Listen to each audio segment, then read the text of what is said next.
झेलम नदी के दोनों किनारों पर दो महायोद्धा खड़े थे। एक तरफ था सिकंदर, दुनिया को जीतने का सपना देखने वाला योद्धा। दूसरी तरफ था राजा पोरस, अपनी धरती और सम्मान के लिए लड़ने वाला। सिकंदर, जो अब तक फारस और मिस्र जैसे बड़े साम्राज्यों को अपने घुटनों पर ला चुका था, भारत की ओर बढ़ा। उसकी सेना ने कई स्थानीय शासकों को संधि के लिए मजबूर कर दिया। तक्षशिला के राजा ने भी बिना लड़ाई के उसके सामने आत्मसमर्पण कर दिया। सिकंदर ने राजा पोरस को संधि का मौका दिया, पर राजा पोरस ने उसे ठुकरा दिया। राजा पोरस को अपनी सबसे बड़ी ताकत झेलम नदी पर पूरा भरोसा था। राजा पोरस ने अपनी सेना को नदी के किनारे तैनात कर दिया और धैर्यपूर्वक सिकंदर का इंतजार करने लगे। दूसरी तरफ सिकंदर ने झेलम नदी के पश्चिमी किनारे पर अपना शिविर लगाया।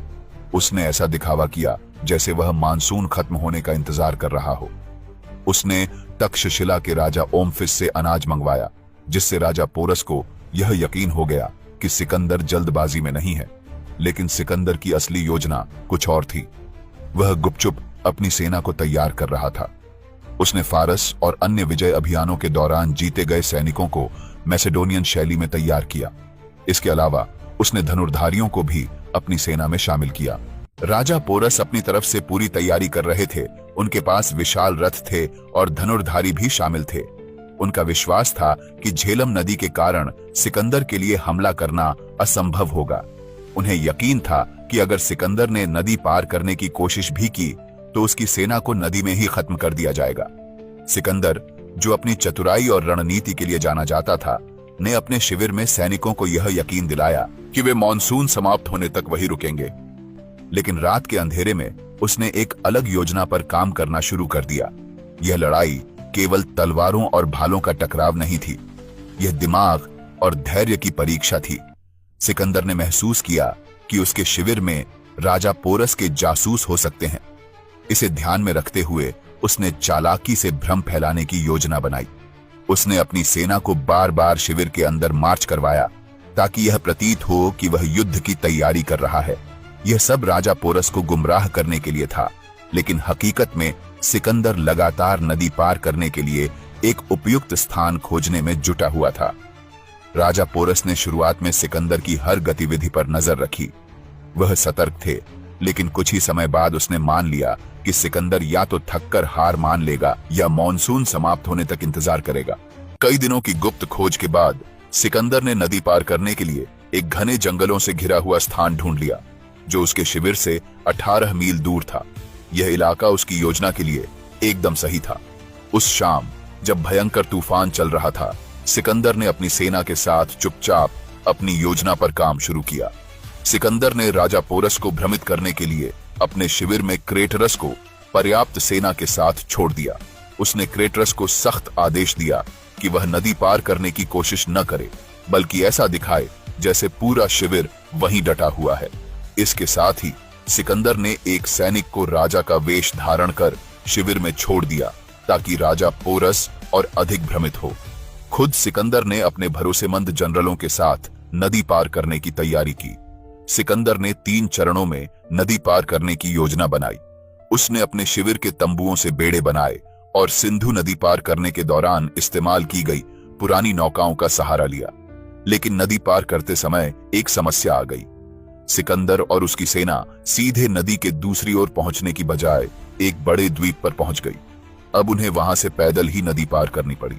जब भोर हुई, सिकंदर ने अपनी सेना को दोबारा संगठित किया। उसने अपनी घुड़सवार सेना को पैदल सेना के सामने तैनात किया, क्योंकि उसकी पूरी पैदल सेना अभी तक नदी पार नहीं कर पाई थी। सिकंदर को पता था कि राजा पोरस के विशाल हाथियों का सीधा सामना करना खतरनाक हो सकता है, इसलिए उसने पहले अपनी घुड़सवार सेना को सुरक्षित रखने की रणनीति अपनाई। राजा पोरस को जैसे ही खबर दी कि सिकंदर ने नदी पार कर ली है, वह समझ गए कि अब टकराव रोका नहीं जा सकता।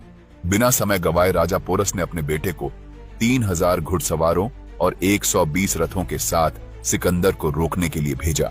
युवा और जोश से भरे हुए राजा पोरस के बेटे ने सोचा कि वह सिकंदर को नदी पार करने के बाद थकी हुई हालत में पराजित कर देगा, लेकिन यह योजना उलटी पड़ गई। सिकंदर ने तेजी से अपनी रणनीति को लागू करते हुए राजा पोरस के बेटे और उसकी सेना पर हमला कर दिया। भीषण संघर्ष में राजा पोरस का बेटा मारा गया। घुड़सवार और रथ बुरी तरह से नष्ट कर दिए गए। जो बचे थे वे हार के साथ राजा पोरस के पास भागकर लौटे। नदी पार करने के बाद सिकंदर ने बिना अपनी शेष सेना के आने का इंतजार किए 6 मील का सफर तय किया और राजा पोरस की सेना के करीब पहुंचा। उसके जनरलों ने उसे सलाह दी कि थकी हुई सेना को तुरंत लड़ाई में न उतारा जाए। सिकंदर इस बात से सहमत हुआ।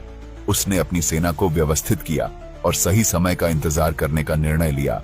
राजा पोरस ने युद्ध के लिए अपनी सेना को सावधानी पूर्वक तैयार किया। हाथियों को सेना की अग्रिम पंक्ति में तैनात किया गया। पैदल सेना हाथियों के पीछे तैनात थी, जबकि घुड़सवार सेना को दोनों किनारों पर रखा गया। सेना के केंद्र में राजा पोरस स्वयं अपने विशाल हाथी पर सवार थे। सिकंदर ने अपनी कैवेलरी को दाहिनी ओर तैनात किया, जबकि घुड़सवार धनुर्धारी राजा पोरस के हाथियों पर तीर बरसाने लगे। इसी दौरान सिकंदर ने सेना के बाईं ओर से हमला किया, जबकि उसके जनरल कोइनस ने राजा पोरस की सेना की दाहिनी ओर धावा बोला। राजा पोरस ने अपनी दाहिनी ओर की घुड़सवार सेना को बुलाया और सिकंदर के बाएं तरफ के हमले का सामना करने के लिए भेजा। इसके बाद उसने अपने हाथियों को मैसेडोनियन फैलैंक्स की ओर बढ़ा दिया, लेकिन सिकंदर की पैदल सेना, जो अपनी पंक्तियों को मजबूत बनाए रखने के लिए प्रशिक्षित थी, पीछे हटने लगी, जिससे हाथी और अधिक भ्रमित हो गए। हाथियों पर बरसते तीर और बढ़ते शोर ने उन्हें घबरा दिया। बेकाबू हाथियों ने राजा पोरस की अपनी सेना को कुचलना शुरू कर दिया। राजा पोरस समझ गए कि स्थिति बिगड़ रही है। कोइनस ने इसी बीच राजा पोरस की सेना के पीछे से चक्कर लगाकर उनके बाएं किनारे पर हमला किया। सिकंदर की योजना पूरी तरह से सफल हो रही थी।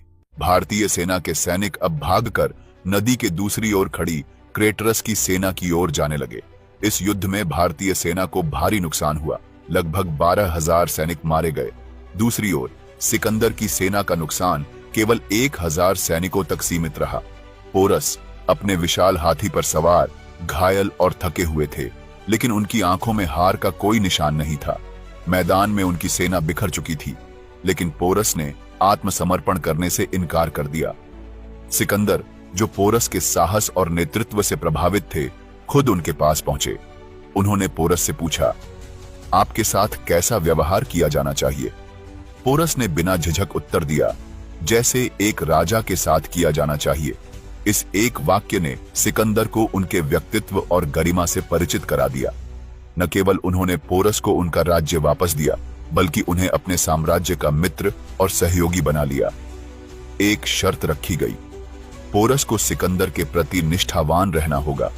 इस प्रकार झेलम की लड़ाई केवल सिकंदर की जीत नहीं थी, बल्कि पोरस के साहस और सम्मान की कहानी भी थी। इस वीडियो को देखने के लिए धन्यवाद। मिलते हैं अगली बार। प्लीज लाइक करें, शेयर करें और सब्सक्राइब करें। जय हिंद, जय भारत।